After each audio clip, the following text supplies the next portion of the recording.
Alexander. I'm Associate Director of Florida Studio Theater and Director of the play Thurgood and the Thurgood Forum Projects. I would like to thank you so much for coming out tonight to our fourth and final panel discussion, one that we're very, very excited about. And hasn't really been done before, A Tale of Two Cities, an oral history of civil rights in Sarasota. Very important for our community and for us. I would like to, before we begin, to thank personally METV, who's been here for all four programs. Charles Clapsaddle leading that charge is the director there. You can see all of these programs on METV.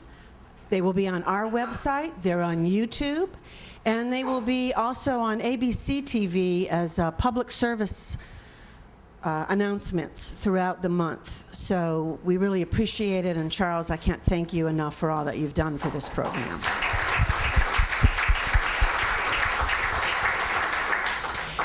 The Thurgood Projects, we have seen over 17,000 people with the play.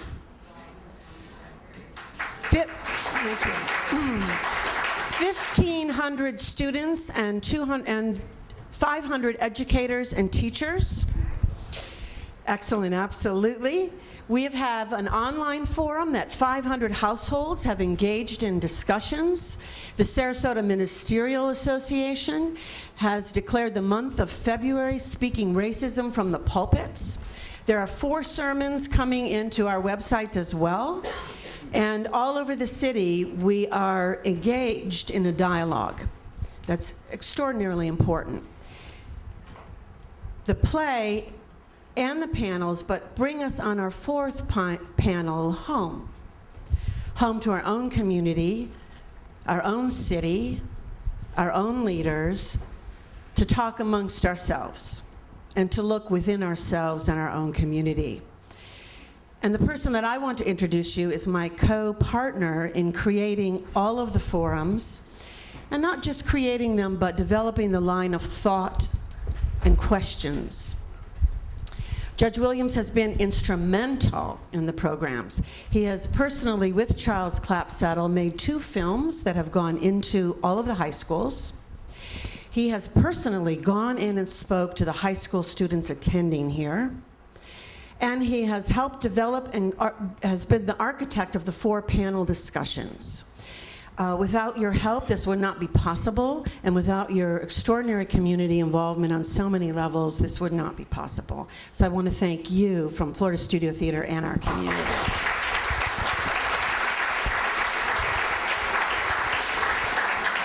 And I'd like to turn it over to Judge Williams, who is going to lead the discussion, and first with a slide presentations. Judge Williams? Thank you, Kate. You give me way too much credit. Actually, Kate Alexander's the driving force behind all of this. But one of the things that we wanted to try to accomplish with this Thurgood outreach was to educate and entertain, and I think we've been able to do that. Before we bring the panelists out here, I think it's a good idea to get a historical perspective of Sarasota as it relates to this discussion. And that is the history of Sarasota as it related to African Americans in terms of how African Americans arrived in Sarasota and their progress up until the point of the modern civil rights movement. Once we get to the modern civil rights movement, we will have our panelists come on and talk about their recollections and that oral history. But I thought it would be a good idea in terms of perspective to go back in time a little bit to see how we got here. And with the help of Gary, we're going to show you some slides, and I'm going to try to walk you through the history of the civil rights movement and African Americans here in Sarasota.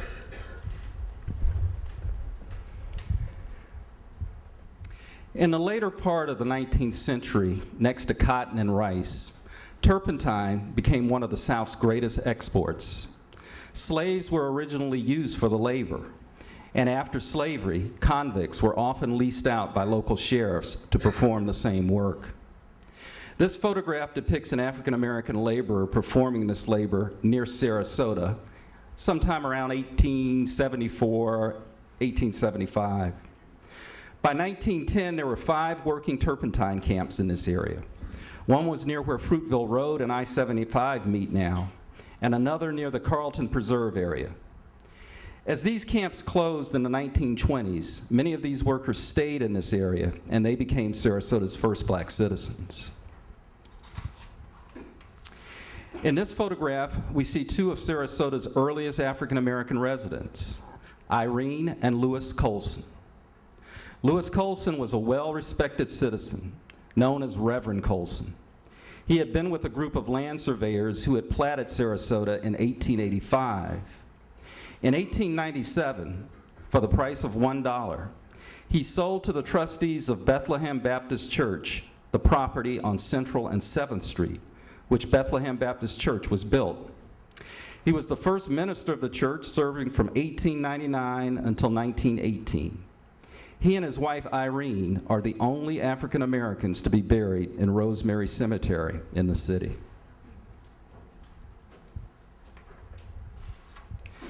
The person who is credited with developing Sarasota is Colonel John Hamilton Gillespie of Scotland.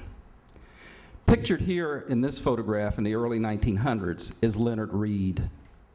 Leonard Reed relocated to Sarasota after growing up in South Carolina and living briefly in Cuba.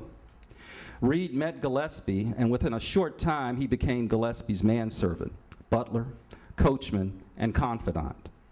He was a critical component in laying out early Sarasota. He and his wife, Edie, helped establish Sarasota's second oldest African-American church, Payne Chapel, founded in 1906. He died in his home on Coconut Avenue in Sarasota, November 19th, 1952. 1 week after being honored during Sarasota's 50th anniversary celebration as one of its pioneer citizens. This photograph of the taller woman, taken sometime around 1925, is the only known photograph we have of the image of Emma Booker. She's the taller woman. Emma Booker founded the first African-American school in Sarasota County. 3 local schools are named after her, an elementary school, a middle school, and a high school. She came to Sarasota in 1910 at a time when education for African-American children was rare or non-existent. She started what became known as Sarasota Grammar School.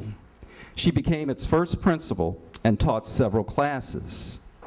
Interestingly enough, she did not have a degree to teach, but she continued to go to school, determined to finish college, and after going to school off and on over 50 years, she finally earned her bachelor's degree. As we know from the play Thurgood, segregated schools were the law of the land in the South and many other parts of this country, Florida being no exception. This photograph, taken somewhere around 1928, is of the Laurel Colored School, south of what is now the city of Sarasota. All ages were taught in a single-room schoolhouse with all grades. In Florida, as in many states during this time, the school year for these children were not to conflict with harvesting or other seasonal work. During these times, schools were not in session when it was harvesting time. Now, Sarasota is well known for its circus traditions, but few are aware of the Ku Klux Klan's influence on Sarasota's circus history. And as you can see towards the bottom of this photograph, Sarasota's branch of the Klan sponsored the circus in 1926. The circus celebration in 1926 involved nominating a Miss Sarasota and a costume march down Main Street. The parade members in 1926, 354 men and 82 women, were not dressed in traditional circus garb. They were local Klan members and were outfitted in hoods and robes. Giant crosses set ablaze led the parade festivities. As we all know back then, pretty much all social activities in this area were segregated, including athletic competitions. In the 1940s, this photograph shows an all-black baseball team based in Bradenton, Florida, which thrived in the independent Florida State Negro League from 1937 to 1956. This team, the Bradenton Nine Devils, was made up of players from both Manatee and Sarasota counties.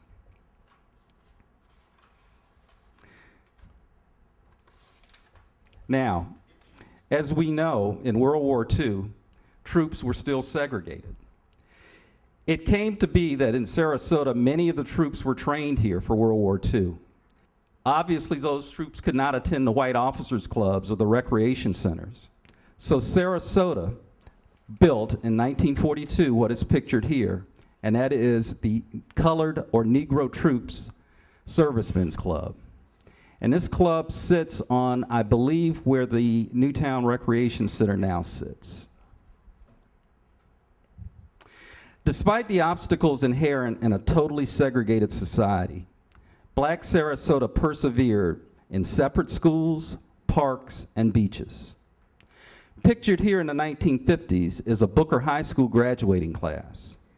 However, changes as a result of the Supreme Court in Brown versus Board of Education soon ushered in the dawn of the modern civil rights movement in Sarasota. Now, this final photo is of the Woolworth's lunch counter at the Ringling Shopping Center. On March 2nd, 1960, a group of 11 African Americans sat down here and were refused service. The leader of the group, Gene Carnegie, is quoted as saying, quote, "We could have easily brought 40 people in here and another 200 outside picketing, but that would incite trouble and would not be in the best interest of the community." And so, the modern civil rights movement in Sarasota begins. So at this time, let's welcome our panel. Thank you.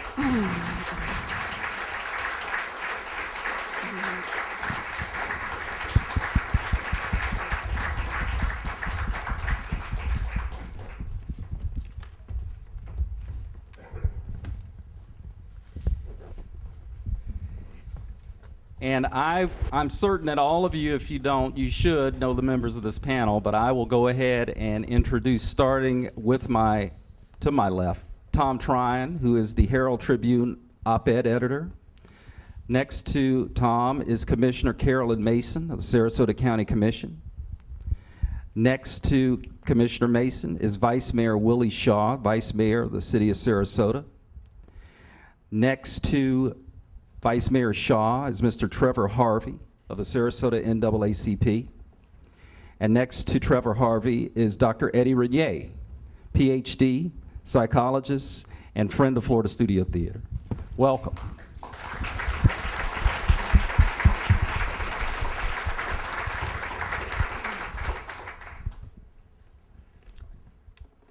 I'd like to sort of set this up by saying that what we're hoping to get tonight is some personal perspectives about what it was like in Sarasota during this time past 1960, late 50s, 1960. And we hope to segue or go into modern Sarasota. And so I wanted to concentrate on a few important and critical events that occurred during that time that are representative, I think, of what was going on throughout the country, especially in the South during this period of time. And that was the desegregation of the schools, the desegregation of the beaches, especially here in Florida and Sarasota, and the desegregation of the public facilities.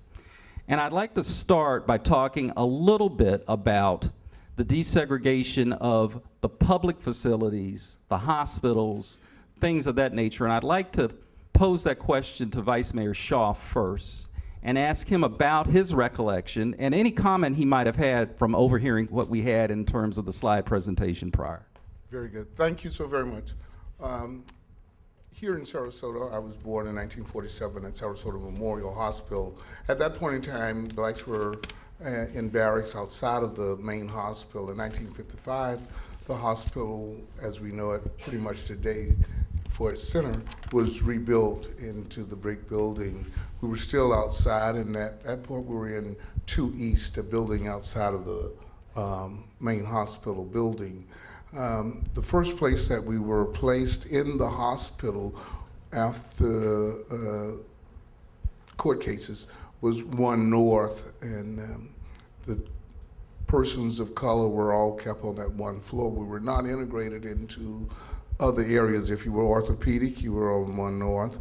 If you were operation or surgical, you were on 1 North. Everybody of color was in the same place at that time. We even had convicts in the halls when we were, the floor became full when they were shackled to the bed and out front. So we did have changes there. You know, one of the interesting things about Sarasota, obviously, is the different recollections that people have. And I remember reading a few years ago the recollection of an anonymous city commissioner or county commissioner who indicated the good old days of the Lido Casino. And I remember a comment from Commissioner Mason who indicated that those weren't particularly the good old days for you at the Lido Casino. And I wondered if you could sort of expand on that idea and that thought and what it was like as a Sarasota native living in Sarasota at that time. Well, for me, I didn't know the Lido Casino because I couldn't go there. I couldn't go to that beach because of the color of my skin. And on the city commission, we were talking about, one of my colleagues brought up maybe resurrecting the Lido Casino, and I was very quiet, and they were discussing it, and my colleague turned to me and said, Commissioner Mason, you're awfully quiet. You're not engaging in the conversation. And I said, I don't know what to say. You wouldn't let me go there. And I mean, that was the honest truth. So you can't talk about what you don't know. The colored beach was Casperson Beach. And so if we wanted to enjoy the beach, we had to go just south of Venice Beach to Casperson. Let's work our way up, because I think the beach issue is almost a typical issue of what African Americans were going through in terms of integrating other facilities. I know that there was a big issue in St. Augustine. Martin Luther King came down here for the integration of the beaches in St. Augustine. But Sarasota has its own interesting issue as it related to beach integration, which is a major issue here, because this is a beach community in a way. And so I wondered if both you, Commissioner, Vice Mayor Shaw, and Commissioner Mason could talk about how the beaches got integrated, because we don't think twice about it now. But in the 50s and 60s, early 60s, it was an issue where African Americans could actually go to the beach. So true. I will defer to Commissioner Shaw because he's a little more mature. That's a good way of placing that. Commissioner Shaw. Yet she wasn't able to go to. Okay, yes. Let's travel back a moment, and though we went to the Venice jetties, and many of us were taken there by the Masonic Lodge and the American Legion Post here in Sarasota, traveling south. But along came the Skyway Bridge in 1954, and colors were given the north side of the waterway, and so blacks, many traveled from here to there. But when we did start integrating the city beaches here, and one of them being Lido, some say it was South Lido. I only remember North Lido because of the big sewage pipe there and the loss of life of a 9-year-old. My church picnic was there, and Mary Pearl Newton's 9-year-old was drowned at the north end of Lido, around the 150 block. And that was early 62 probably, because he was only 9. And I can never forget that as being the place.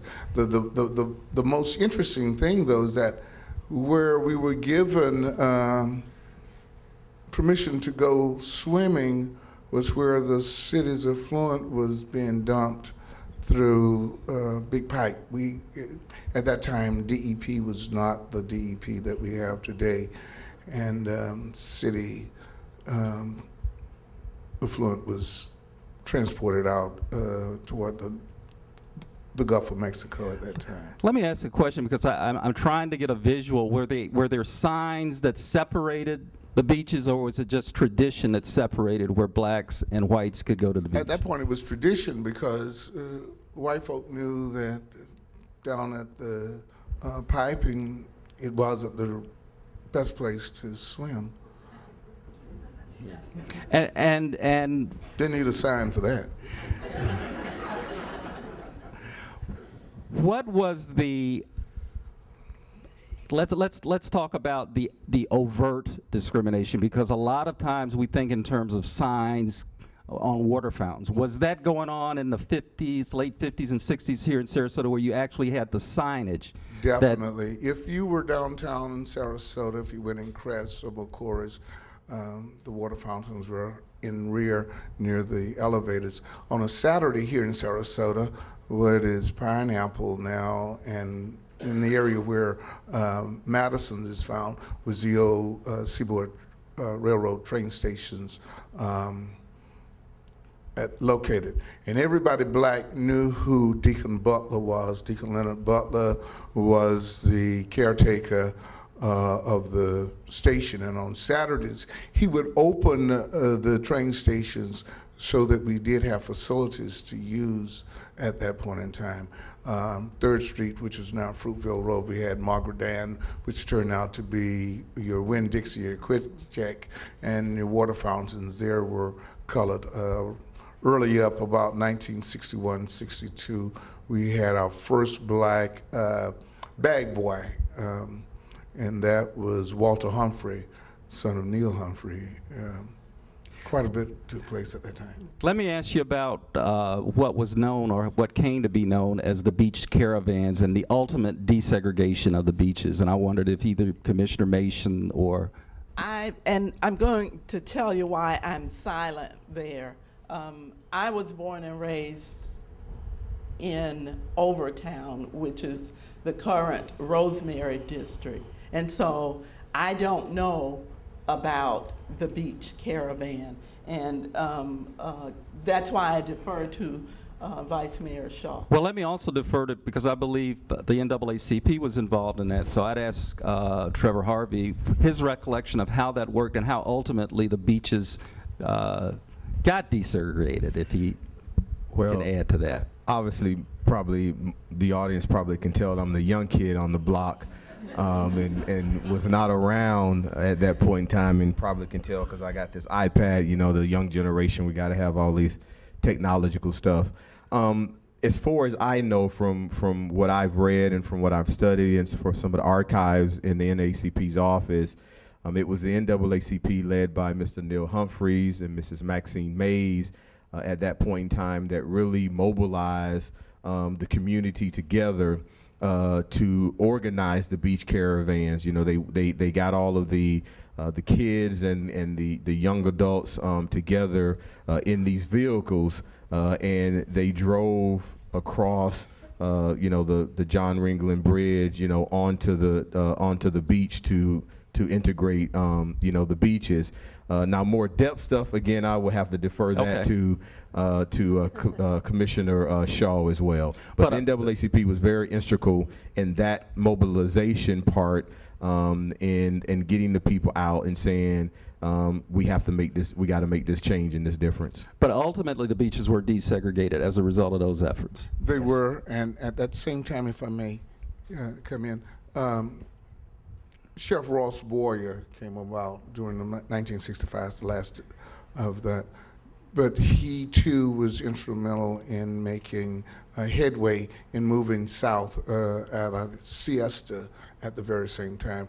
With the beach caravans going to Lido, siesta was open through the sheriff telling his deputies that it would be open. I know it was a regular thing to have senior day, and my class celebrated senior day at Lido. So there was a lot of cooperation after after the boycotts and the caravans to go along. I want to ask you, Vice Mayor Shaw, this question again as well, because in the slides we showed the parades downtown, and I think anyone that lives here really knows or falls in love with some of our parades, our Memorial Day, etc. It's quite shocking to see that there was a Ku Klux Klan parade. And in one of our private conversations, Vice Mayor, you told me where the beauty queens walked. And on our website, we have some really lovely beauty queens from the African American community who were the beauty queens of their time. And they did not get to walk in the parade. Well, I thought you might expand, tell us about that. Not a problem. What we had many years ago, Sarasota had a pageant and parade here, and the parade would end with the crowning of Miss Florida, many times taking place after the pavilion was taken down at Municipal Auditorium. And the bands would march from the Municipal Auditorium to Irick Field. Booker's band at that point, we had Alexander Valentine put Booker's first band on the streets in 9 weeks after getting here. Travel behind the Ringling Circus, elephants and horses.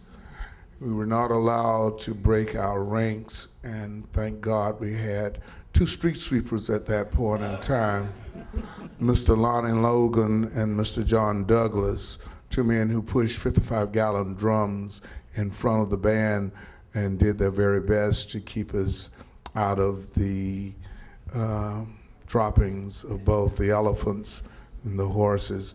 And in Booker's band with your white bucks, you were not ever allowed to break, change the line. You stayed in line and you marched. So there was quite a bit of stuff taking place at that time. That's an extraordinary, I think, psychological wound, I think, to do that. And Dr. Renier, I'd like to ask you to amplify which I think it's obvious to us, but if you would amplify that for us. Sure, thank you. The notion of the psychology of the oppressed, the downtrodden, the disenfranchised has been studied for centuries. And it is so with black people. In fact, some of the psychological problems associated with being a second-class citizen is a health problem associated with it: high blood pressure, heart attacks, drunkenness, poor anger management. Imagine that even a person who is beautiful, who's a beauty queen in their own culture, who is intelligent in their own culture, having to lower themselves to the weakest member of the white race. Having to step down even to those who are retarded are considered smarter and better than even the smartest of the black person. Imagine that person having to lower their standard to that person and then going back to their families. Imagine men being forced to humiliate themselves before a white male and then going back to their family. And then that evening you hear the police are called and there's a violent episode. The psychologist and psychiatrist Frantz Fanon studied this at length, and he said the repressed anger and coping with oppression, with being a second-class citizen, is so bad among African Americans and among third world people that they kill themselves at record numbers, and the white race can't deploy enough policemen to keep one from killing the other. And he looked at it psychologically, and we still see this today, the violence in the black communities everywhere. He looked at it psychologically. What they're trying to do is to destroy what they hate, to destroy what they despise. And when they look at their brother, when they look at their sister, and they look at it through the prism, to the eyes of the white culture, they want to destroy and obliterate that. So if alcohol and drugs can't do it, then a bullet will, a knife will. In fact, Fanon says, the crime rate is so high in the black communities, we could see in Manatee County and other parts of the country. It is so bad that we can't hire enough policemen to keep them safe. There's not enough courtrooms, there's not enough magistrates to lock them up fast enough. And that changed for African Americans, a little bit in the aftermath of the Civil Rights Movement, when they began to see themselves as equals to the white race. The violence decreased. Over time, the violence has increased again because that association that equality hasn't really happened. The hope of the 60s never really materialized to its full potential. The Cuban educator, Paulo Freire, says, unless you walk in a man's shoes, you cannot understand their feelings. And he says, you can't replace the oppressor by being an oppressor yourself. You have to liberate, to truly liberate, you have to liberate the oppressor as well as the oppressed. So black people have to redefine themselves and find a new meaning of who they are, but so much white people, because there was a disparity. As black people define themselves as bad, unequal, not smart enough, not good looking enough, not strong enough, not good enough, white people in that comparison judge themselves to be superior than, better than, smarter than, prettier than. And so even a not so intelligent white person, not so beautiful white person could say, I'm not a Negro. I'm better than that. And so that comparison allowed them to have a good feeling about themselves and to achieve. Here's another psychological dilemma. When you look at countries where there is a downtrodden group, like the untouchables in India, cannot accomplish anything. But when they come to the United States, when they leave their culture and they leave their country of origin, suddenly they become doctors and lawyers, they stop being criminals, they stop panhandling. When you remove the oppressive culture, people can truly liberate themselves and do something with their lives. And part of what the black struggle is still an identification that we see among our young men. We're not good enough, we're not smart enough. Don't bother trying, because you won't make it. I remember when I was a young man about to go to college, and I was talking to a bunch of black guys who were my seniors, or adults, and I told them I was going to college. They said, why bother trying? White people won't let you anyway. Give up, sit with us, and let's pass the booze around. And I, being a child of the Civil Rights Movement, I thought better of myself. And I said, I will go to college. Even if they won't make a way for me, white people won't make a way for me, I will make a way for myself. But my brothers, my older brothers, who were not children of that revolution, judged themselves by the past. And they said, I am not good enough. Why bother trying? Because I will never be a man. I will always be a Negro. No matter what I do, no matter what my achievement, no matter what I do in the service, no matter how many medals I get, the moment I take off that uniform and walk back into civilian life, I am a Negro. And a Negro is less than a dog, less than a cat. Dog and a cat and a horse and a cow is more important than a Negro. And so if that's your identity of yourself, then you want to obliterate it. You want to destroy it, which is what we see every day being enacted on our news. And then these young men don't even know what they're doing. They don't even understand the struggle that they have. And if you look at in the hospital wards, the high blood pressure, holding anger in for a lifetime has cardiovascular consequences, mental health consequences, depression, rage. This is what we deal with the black race. Despite all the progress we have made, there is a place we're stuck.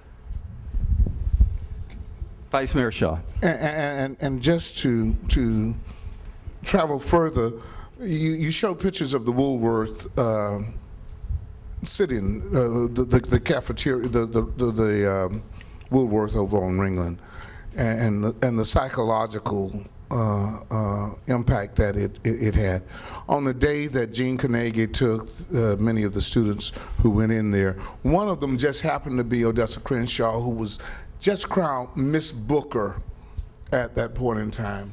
Odessa sat in at the lunch counter, and upon coming back to school, she was dethroned in front of the entire school population because of my principal, who had the mentality at that point in time that had that demonstration gone forward to impact change, it would have created chaos for him. And the point that you made psychologically was very much brought to our attention at that point in time.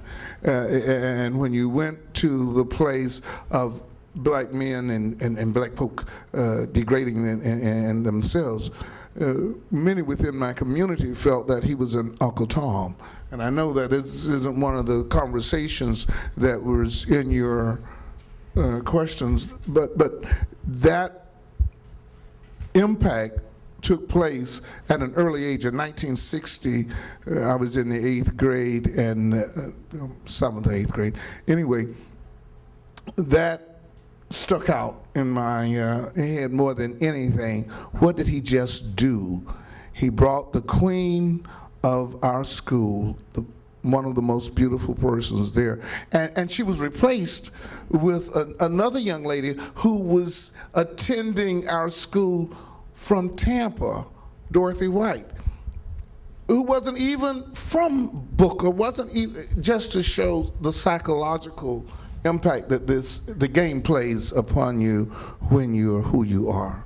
If I can just interject just one thing that Dr. Renier was speaking about.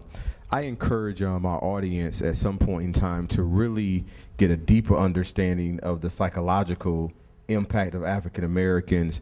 I would encourage them to go do some research on the Willie Lynch letter. If you read the Willie Lynch letter or understand what's in that letter, he basically says in a nutshell, you don't have to beat them, you don't have to chain them up, you don't have to throw them in jail, but if you break them down mentally and psychologically, you can mess that race up from generation after generation after generation after generation. And we see that's what our oppressors did through 400 years of slavery and longer. They broke us down psychologically, and that's why we have some of the issues that we have in the African American community. And as Dr. Renier has already pointed out, we're breaking some of those cycles, but when you've been oppressed for 400 plus years, it's not gonna happen overnight. Judge, Commissioner Shaw, you may, I'm sure remember the Rexall drugstore at 5 Points. Definitely. Where Patrick's once was. Well, I remember as a child coming to town on Saturdays, downtown on Saturdays with my mother and my younger brother, and going into that store and actually salivating at the soda fountain because my mother was allowed to shop in the store, but we could not get ice cream or a soda at the soda fountain. And so imagine two little kids and what we were thinking, how we felt having, and they talk about walk to town neighborhoods. Well, Black Bottom was a walk to town neighborhood. We talked today about mixed use, Commissioner. There were businesses on the bottom and residences on top, all along Main Street. There were. But I distinctly remember colored and white bathrooms in the stores we were allowed to go in, and the train station, and the colored and white water fountain. We know from the play Thurgood that the psychological impact of segregation was a factor that the Supreme Court used in overturning the separate but equal doctrine of Plessy versus Ferguson. We know that Dr. Kenneth Clark presented his study, the Dahl study, which everyone who's seen the play has heard about. And we know that the biggest impact on in desegregation, the biggest fear of most people were how children would be affected by this. I wanted to bring Tom Tryon in because he has sort of a different perspective. We all know that after 1954, schools at all deliberate speed were beginning to desegregate. The typical scenario, however, were that black schools were closed pretty much universally. There was an exception with Booker, and we'll talk about that in a minute. In Manatee County, where Tom grew up, Lincoln, the traditional all-black school, was closed. But surprisingly enough, Tom went to a mostly all-white Palmetto Elementary, and then you were actually told to go to previously all-black Tillman Elementary. So if you could share that experience, because that's really an unusual experience, and what was your psychological reaction, and looking back now, your feelings and your effect? Did you even know what was going on, or did you even know the decisions that had been made to determine actually where you were going to go to school and who you're going to play with? Sure. Thank you. I want to buy you a soda afterwards. Okay? I have a lactose intolerance. All right. Then I'll buy you something else, something better to drink afterwards. You're right, Judge. It was a very odd scenario in Manatee County. I was in the 6th grade, almost all white, and all of a sudden the buzz started that we might be going to different schools. Something weird might be happening. I mean, it was weird.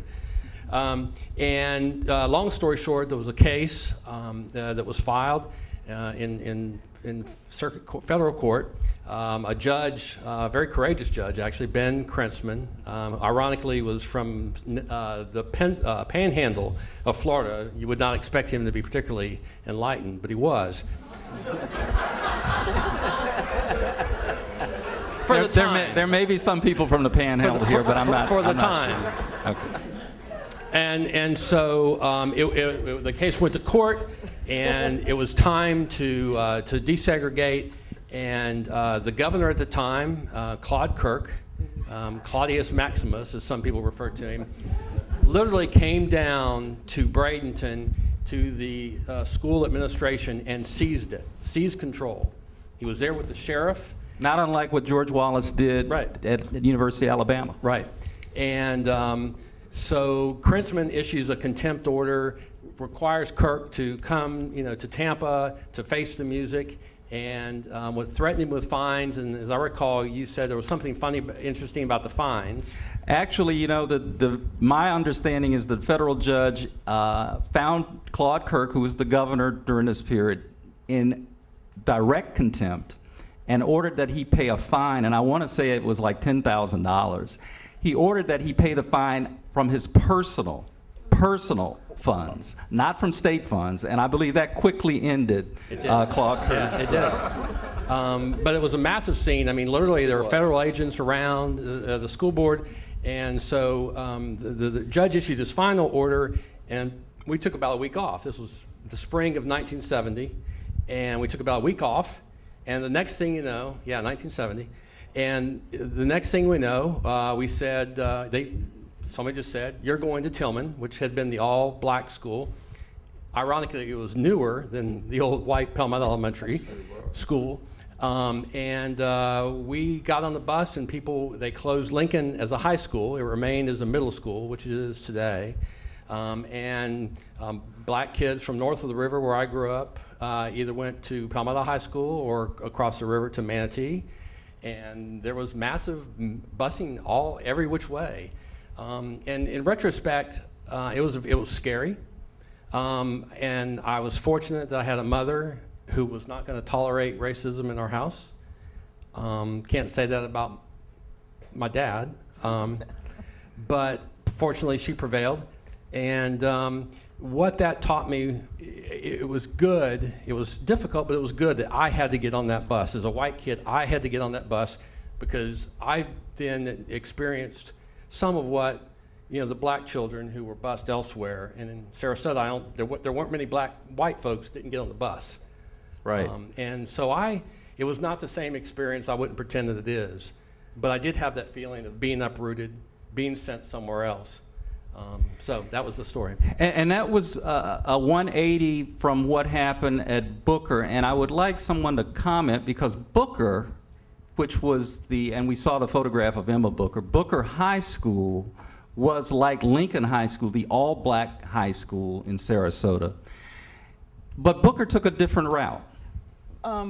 Judge, I was in the just before school let out in 1967 for the summer, I was a junior at that time, and the September of '67, I would be a senior. So sometime after the first of the year in '67, we were told that we would not be returning to Booker. What happened was the powers that be used 27th Street, now Dr. Martin Luther King Jr. Way, as the boundary. And those children living north of 27th Street were assigned to Riverview High School. Those children living south were assigned to Sarasota High School. So my senior year should have been the best year of my life, but it was not. It was the worst, because we were put in these schools, and I imagine the white students felt the same way, with no explanation, no reason why, just put there. And it wasn't more than 2 of us per class. And so I remember feeling like a fish out of water, if you will. It was traumatic. I think that in hindsight, they should have used the techniques they use when there's violence in the schools today. They should have used those techniques to prepare the students, all of us, for coming together, because we were so separate before that. And ultimately, Booker was able to remain open, which was different, a different fate than Lincoln. And at the same time, I know that for Carolyn, for Ms. Mason and those, because I had a younger brother that attended Riverview at the same time, I think of my classmates who started this whole cycle of integration here in Sarasota in 1963, Wilhelmina Armstrong and Dr. William Clyburn, Bill Clyburn, and they were 2 students put in this situation at Sarasota High, and their experiences.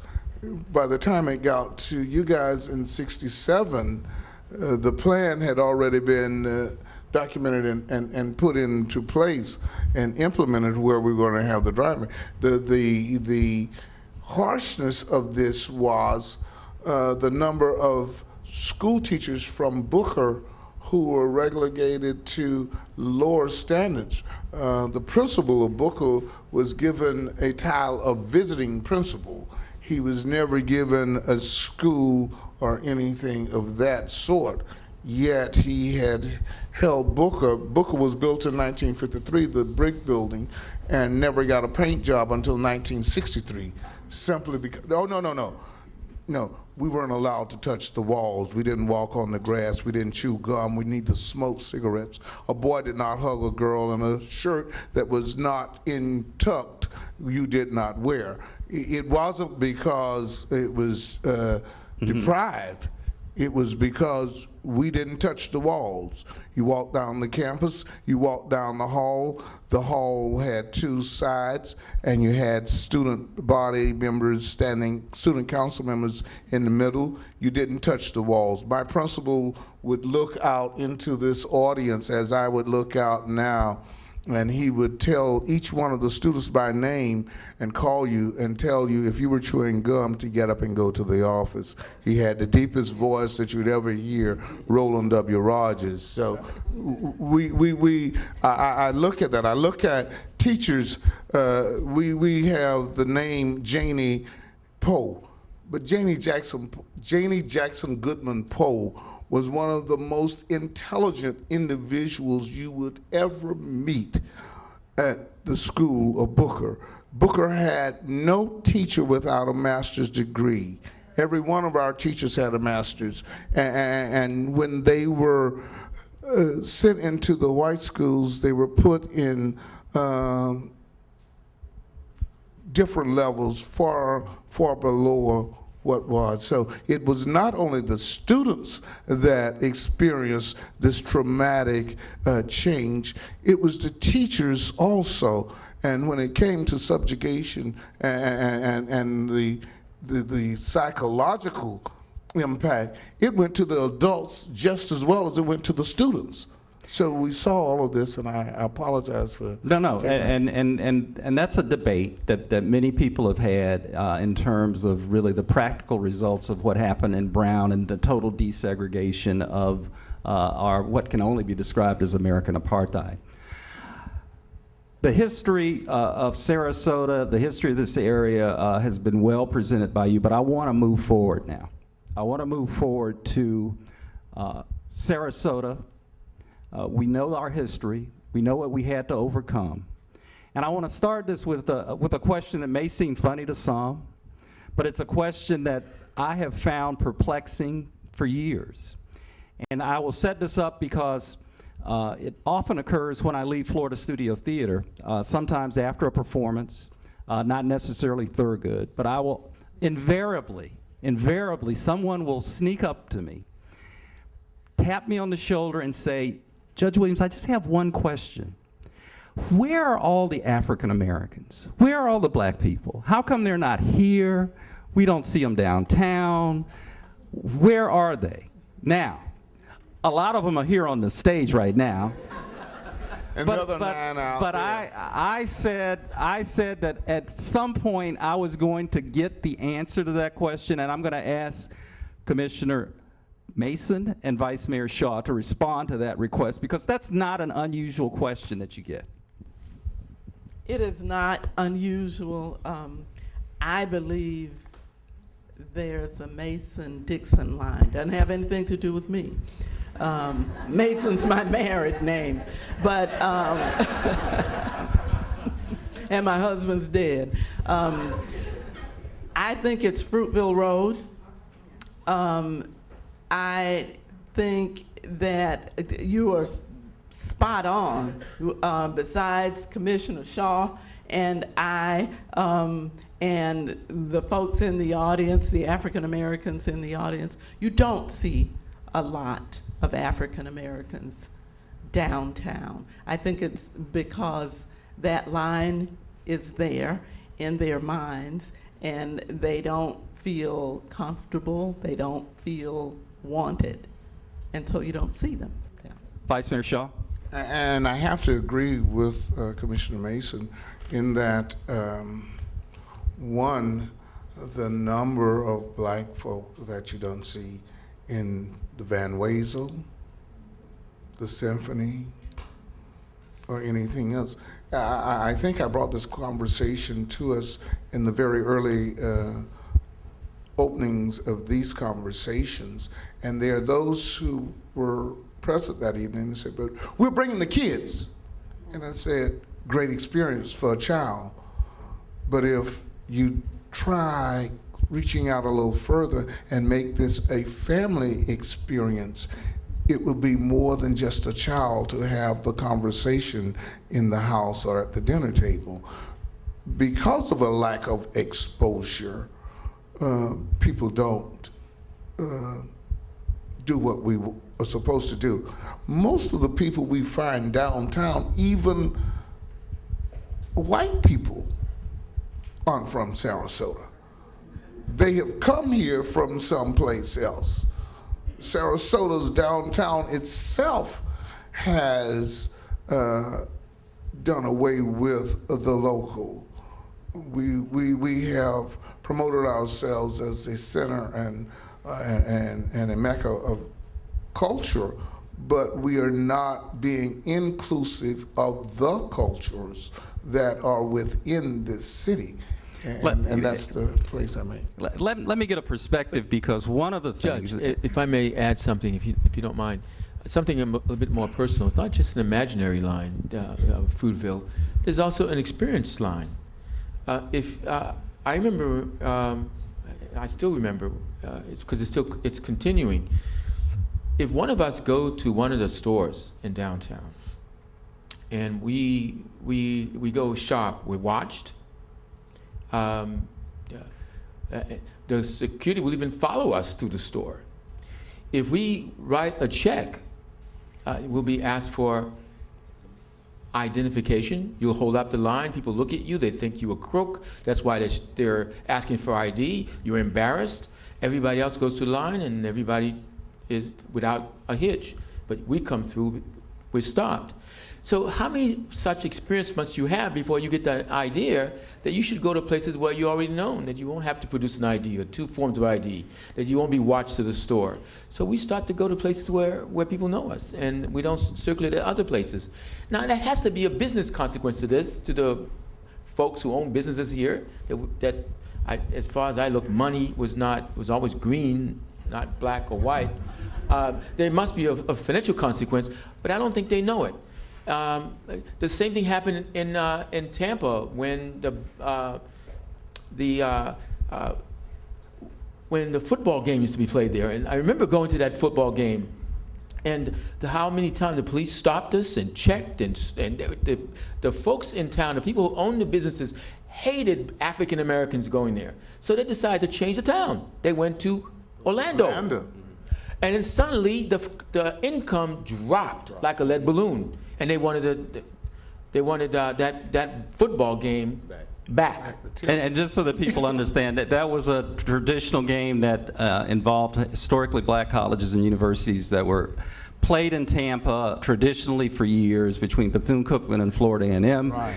The merchants would require prepaid hotel reservations for those attending that game, and so the game ultimately moved. One of the things that I think is important is image versus the actual reality. And all of us who read the Herald understand that Sarasota has not always enjoyed a certain image, whether that's issues involving the homeless, whether that's issues involving the police and alleged misconduct, whether that's there's issues involving crime and the neighborhoods and the criticisms and the compartmentalization. Some of that does come from the media in terms of how that's reported, but I wondered, Tom, from a newspaper's perspective, how much of that image is really a reality, or do you feel that somehow Sarasota has gotten an undeserved reputation? No, I think it is what it is. It's important, and I can tell you that diversifying newsrooms has been an incredibly difficult task. And I'm not going to go into the reasons why. I mean, some people could say, I could give you reasons that it's difficult. I think there are a lot of businesses and institutions in this community that could say diversifying the workforce has been difficult. And those are probably conversations that we need to have in good forums, and probably not in public, but in ways of why are we not doing this? Why are we not getting outreach? I can tell you the sheriff's office struggles. Other institutions struggle. But back to your question, the point is we do try to make decisions that do not reflect stereotypes and unfair perceptions. But on occasions, it becomes very difficult. When in Newtown recently, I mean, you had the crack cocaine ring, and all the accused were African American. I believe they were all. And so there's that question: what do you do with those photographs? Do you put all of their photographs on the front page? That's a very difficult question, I think. And then there was a lot of discussion about that. If you're a law-abiding citizen in that community, you probably don't like these folks, or you didn't like what they were doing. They were ruining your community. They were causing destruction and violence. So it's a very difficult thing to do. And the NAACP has traditionally been the place where people go to either complain or to lodge a complaint or to vent in terms of how they are being treated as a minority. And I was wondering, Trevor, based on your research, based on what your organization has done in Sarasota, what seems to be the biggest complaint by the African American community about Sarasota, if there is one? Most of the complaints that come, through our office is where individuals feel that there's some type of injustice has occurred, whether it's with their employer, whether it's excessive force, or they feel that they're being picked on by, law enforcement. They want to know why I'm always being stopped, and pulled over. And it goes back to, since I'm in the younger generation, dealing with, racial profiling and driving while black or walking by black. All of these things are real, in our communities. So those are really a lot of the biggest complaints and phone calls that we get within our office, and a lot of educational related issues as well. When you talk about the civil rights movement of the 50s and the 60s and the 70s, the civil rights movement is still yet alive even in 2014. The face is just a little bit different. We just call it a little bit different names. But just a recent report that came out in 2012, when it relates to in-school suspensions and out-of-school suspensions within our school district, where you may have, for the same infractions, you may have in excess of 40% of African Americans receive out-of-school suspensions versus maybe 25% for the same infractions for their Caucasian counterparts. So when we look at those types of injustices and those types of disparities, they're still occurring. And that's where the NAACP steps in as an organization and says, how can we change this? Why are the African American kids or even the Hispanic kids being suspended at a higher alarming rate for the same infractions than their counterparts? And we have to deal with those things on a daily basis. I just want to draw our attention. We've been to some of the subtle things that have been said. But first, I want someone to explain driving while black. So for some of the people may not know what that means. You want that one? I got it. Please, Because I could get that one too. I think a lot of people don't know what that We'll do it means. together. Okay. If I were to ask you in this audience right now, how many times you've been stopped for your tag light being out? If I were to ask you in this audience, how many of you have been stopped because of the tint on your window? I think the number would be very, very small.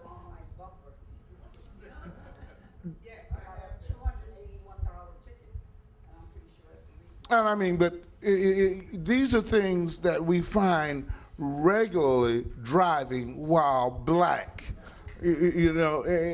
I'm sure that the same law would be carried out anywhere else, but I get calls all the time. Hey man, look, they stopped me again today.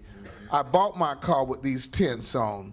The windows were like this when I bought this car, and yet I'm stopped. Why? How many of you knew that your tag light was out? How could you tell when you're driving that? And then how many of you would even challenge an officer? Because if you challenge that officer, you have another charge placed against you. Why? Because you're black. And that's driving while black, but please. Yeah, and I Reverend Shaw, hit it on the head, but I even have personal experiences, driving while black. I consider myself I am a taxpaying citizen. I believe I try to do everything according to, to the law. But I can remember some years ago, my wife and I had just purchased a brand new top of the line Eddie Bauer Ford Expedition, and we were traveling to Lake City for a funeral, and I was pulled over by the officers. Got the new tag on it, the newness and all that. And obviously we didn't have tint on it, so he could tell that we were African American. And when he pulled up, we both had our cell phones in the middle of the console there of the SUV. And when he came up on my wife's side, the first question that came out of his mouth was, "Why do you have two cell phones?" And that's how I look. I know, right, you know, I know. and I'm like, excuse me, why do y'all have 2 cell phones? Well, there's 2 people in this. I'm counting 2 people in this car, two different people. So when we say driving while black, it sounds funny, you know, but at that particular time, it is not funny because we deal with those issues on a daily basis. Just countless times, those kind of issues don't even be talked about or not even reported. Driving while black, walking while black, it's the same thing. Just a young African American, a young male or female just walking down the street, just being stopped, for no reason. These things occur on a daily basis, and these are some of the things that we have to deal with that many people don't know that we deal with. Well, and I think that it's not easy, but I think, Tom, you're talking about the paper, when we criminalize racism, and we can almost mentally push ourselves away from it. It's harder for us to hear this illustrious group up here saying they've been followed. Harder for us to hear an actor come down from New York with a master's degree and is a little bit, it will not feel safe walking or driving in our city. Carolyn said, feeling safe. Our actors have come from Harvard, actors of color. And they will not drive. They're very nervous about driving because they could get stopped for no reason. I think, Dr. Renier, you had said last year you were stopped or pulled over or followed. Sometimes it's easy to look at, some criminal activity, but much harder to look at these subtle forms and these subtle barriers. We've moved past the external, no people at the drinking fountain, but there's still these invisible barriers that you were talking, and about safety. And I think we need to ask what we need to do. Because you had mentioned, I think Dr. Rain, you had, it's not about someone else changing, we all have to change. Every single one of us has to go to a new house. We don't use the word integration anymore. I've just found that out. It's about desegregation. Not integration supposes that you can come into my house now. So my house is okay. What has to happen now is we all have to go to a new place. So I would like to ask, what do we need to do? What would be helpful? Commissioner. In my experience, I have found that the more we can dialogue, the more we can experience each other's cultures, the easier it's going to become to break down these barriers. Vice Mayor. Thank you.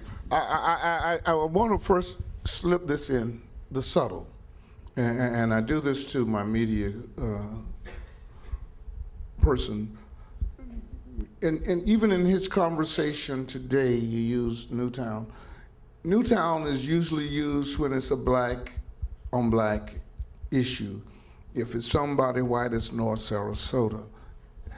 Normally, when people not of color speak of Newtown, it's up there.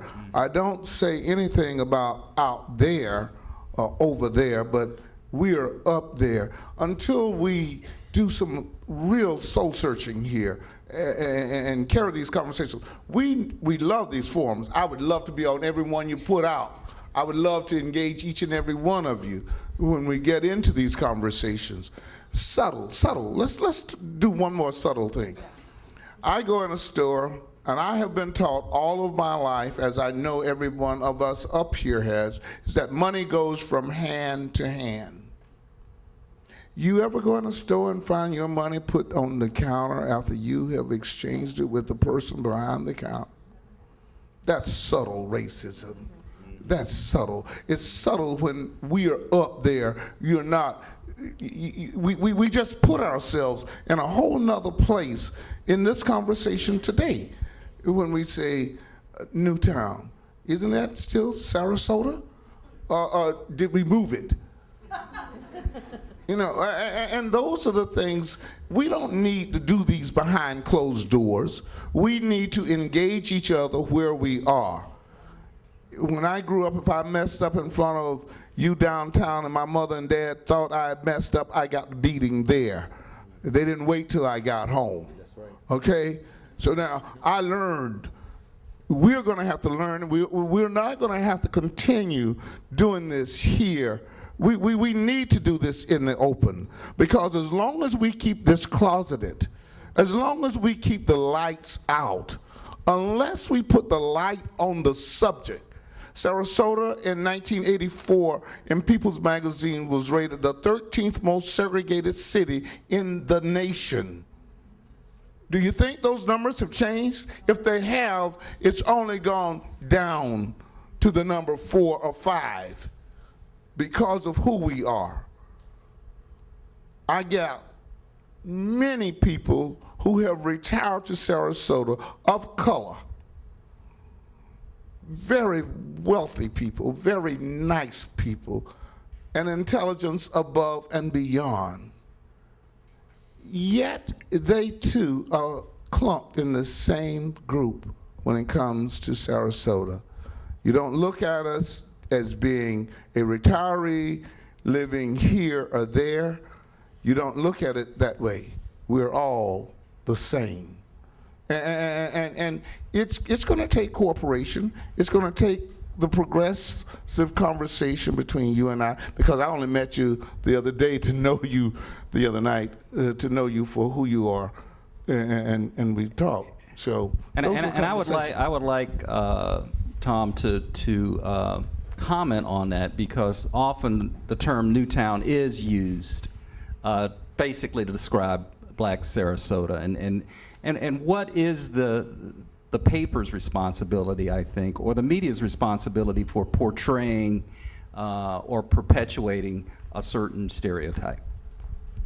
Sure, and I mean, I think in this particular example, I use that because it was at a specific location. But yes, you're right, and I think it's important for us to hear from people. I can give you a good example. Somebody else wrote a column and made a Ku Klux Klan reference. Commissioner Mason was not happy.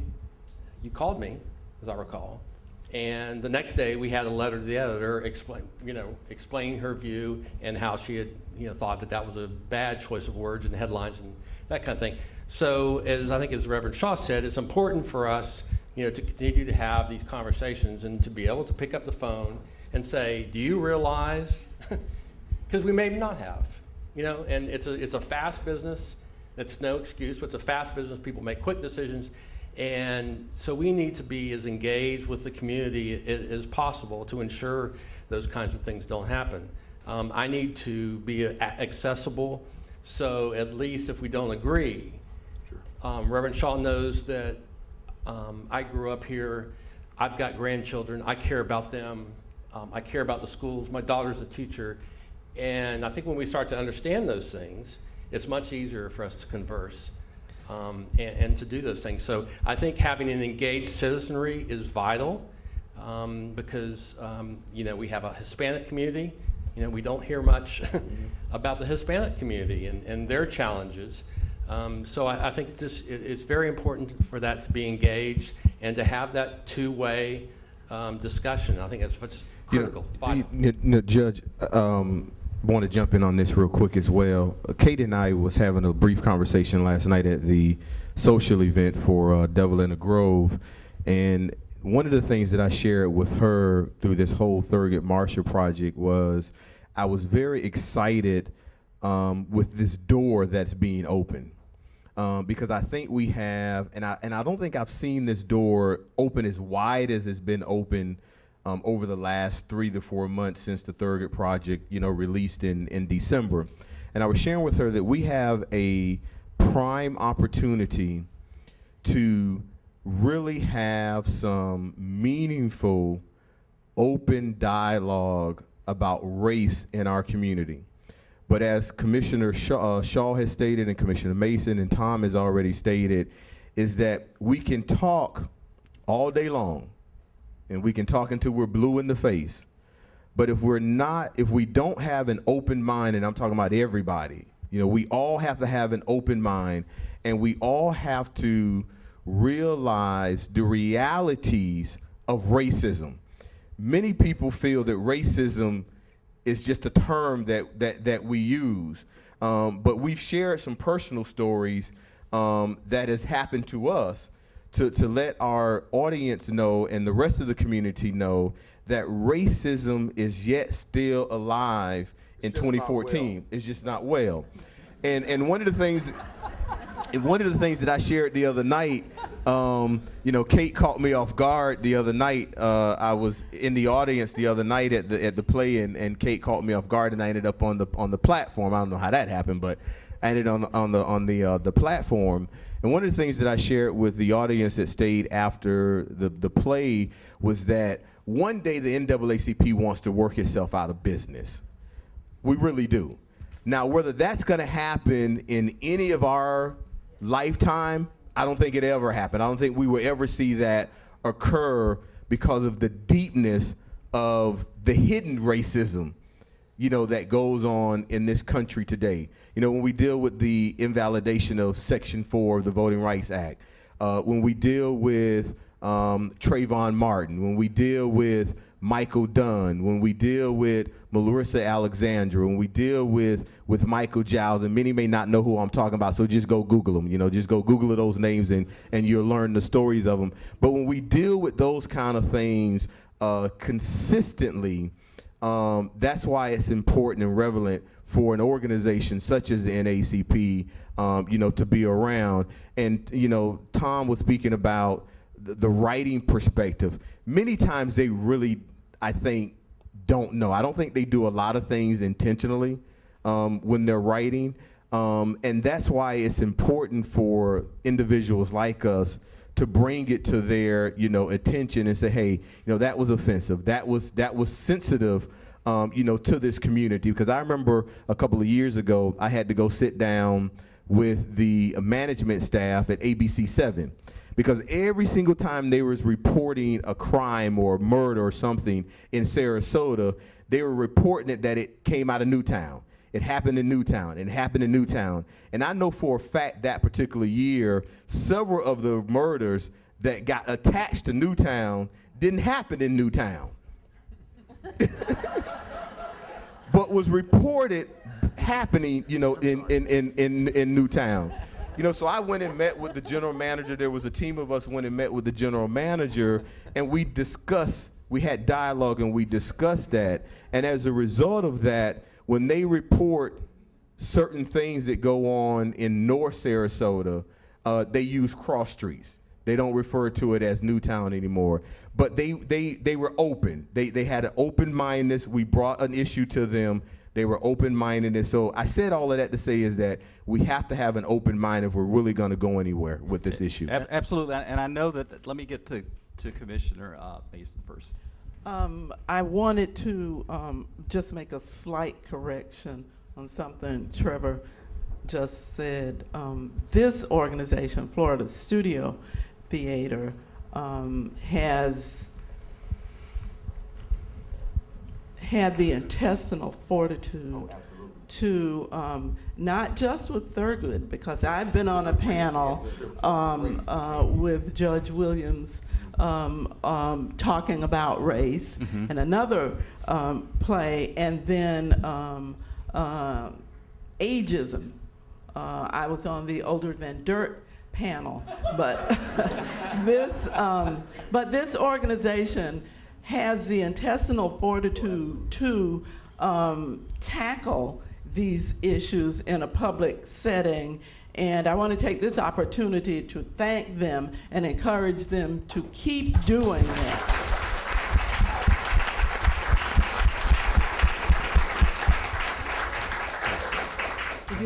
Very quickly, and the difference between the visual media and the written media that we see is that the visual is on scene. Your reporting normally comes from a police report, and until we work at changing policing, in this city, and we're in the market of doing it. We're doing it presently at the city level, and we know that we have county support, but that takes place. Most of the perception of what takes place in North Sarasota comes from a law enforcement report. The numbers, if it was drugs. I'm sure the 12 kilos of cocaine taken out of North Sarasota cannot match what's in other areas of this city. Amen. There has never been a black captain of a ship that was arrested for bringing drugs into America. There's never been a black pilot flying drugs into America. There has never been a black man able to go to South America, set up a cartel, and bring drugs back into America. So let's get this right the first time. An attitude change will bring about a behavioral change, which will bring about a cultural change, which will bring us to the area of decision makings that will determine our destiny, and we will all see an economic change. Amen. I think we've just got started, and as we can see, the theater is not about a play with a fourth wall, it's about dialogue. And as last year, the author of Race Baiters, who was here, had said, he used to think it happened in big media and big stadiums and on the media, but it doesn't. It happens when we listen, when we respond, and when we sit and talk. And we can get jazzed up and yell and just have a forum to talk. And we change. So I would like to thank my panel for being here. Thank you. Extraordinary people, and we have to continue. We're going to talk about that in just one second, but before we do, I'd like Dr. Renier to send us with some words of wisdom.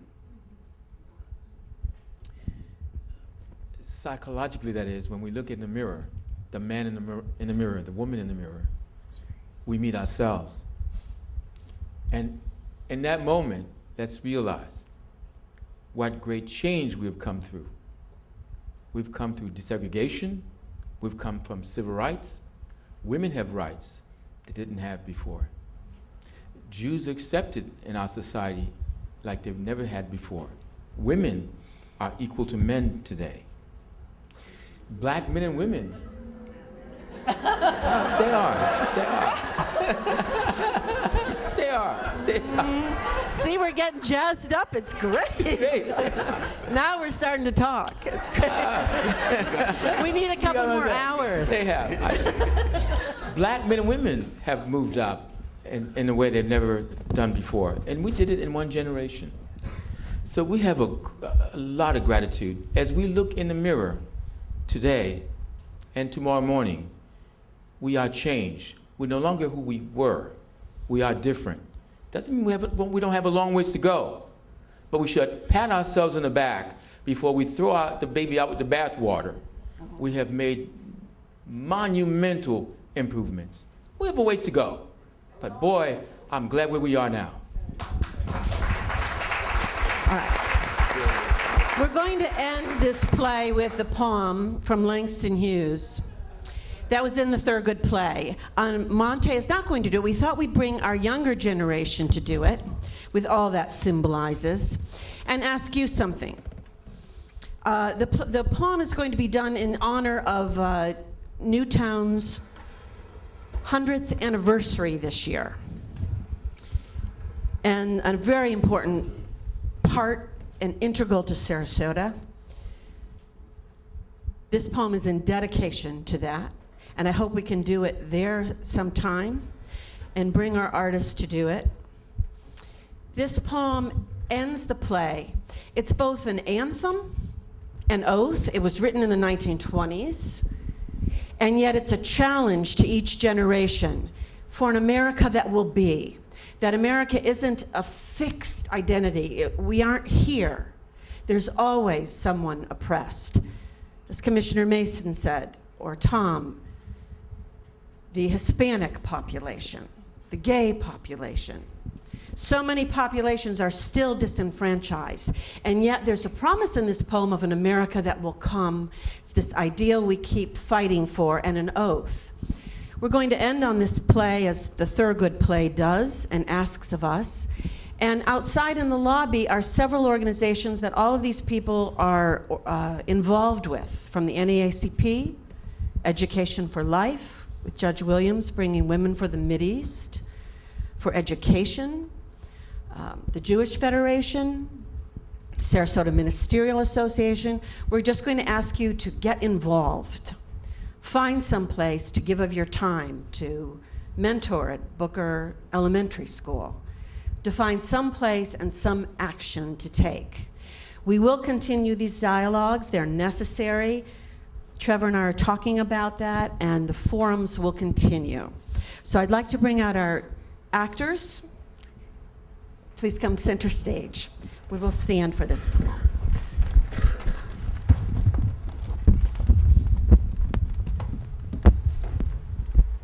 Free? Who said the free? Not me.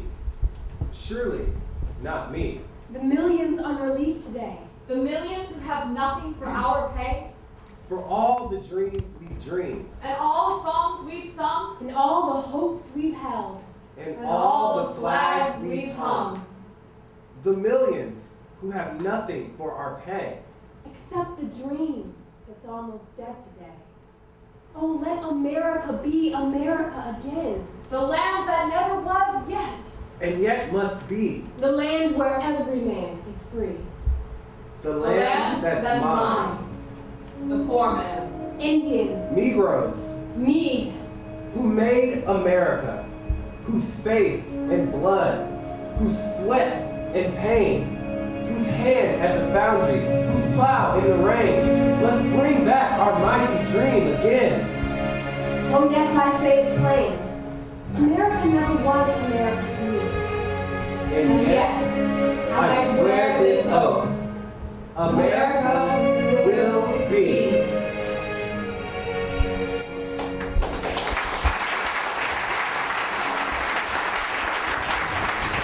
Thank you. We'll see you out there.